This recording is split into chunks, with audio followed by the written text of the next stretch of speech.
So this first poem that I'm reading is about ambiguous gay hangouts. You know, when you're like, yeah, is this a date? Is this not a date?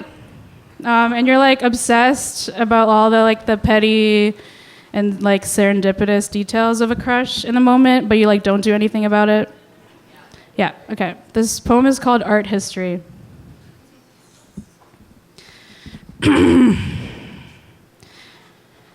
Just because you're smoking weed together doesn't mean she loves you.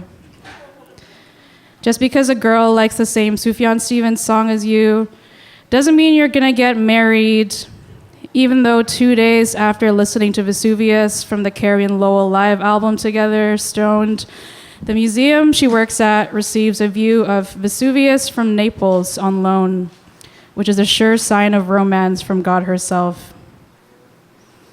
In my mind, we have eloped into the cerulean sky of her favorite Renaissance piece in the living hall, possibly even of the whole museum.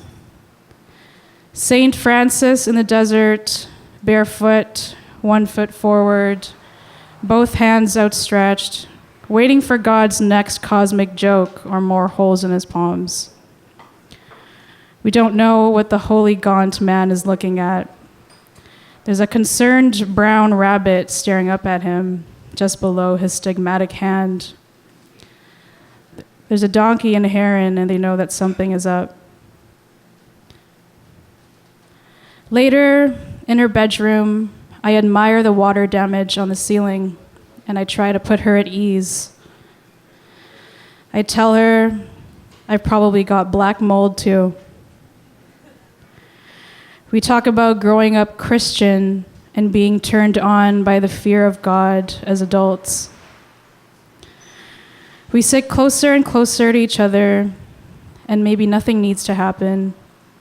Maybe I've already impressed her with my ability to hold both my smoke and my silence. That's the first poem.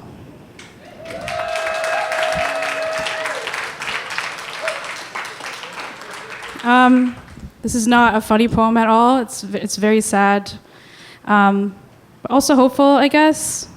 I started dating someone who's also Filipinx, which has been like, what's that? Oh, thanks. That's why I'm up here.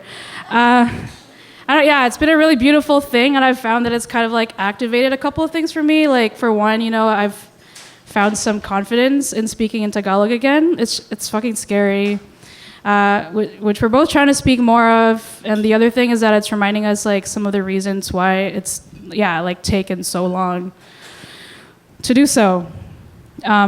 This poem is called Paalam, which is it's like a Tagalog word for permission and also goodbye.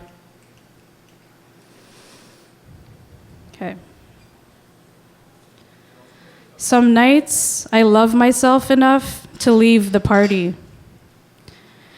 Having anxiety is a whisper network that is unsupportive of you, but looking out for you at the same time. Sometimes it's more interesting than rude when you don't announce you're leaving, and the possibility of this sweetens the air on a Thursday night on the way to the party.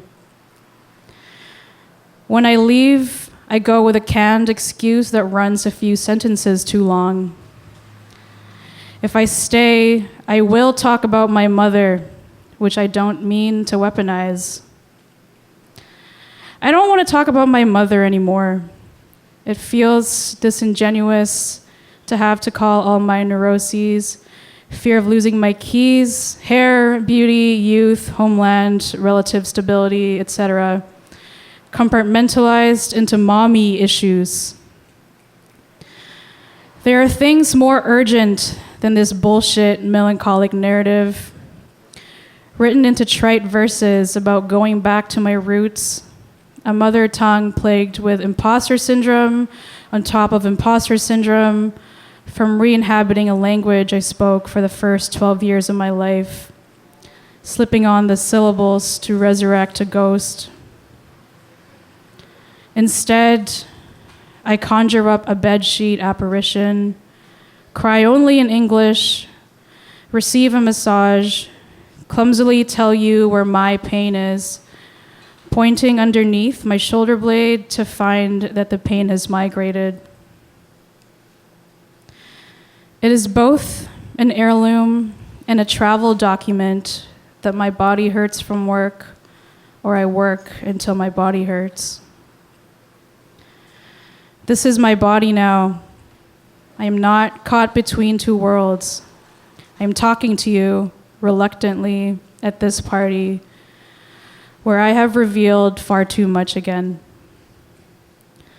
My face flushed with hiya, I grit my teeth through our grateful codes of conduct, the protocol of a long goodbye. Finally, I managed to utter, "Thank you for having me anyway." Okay, that's that poem.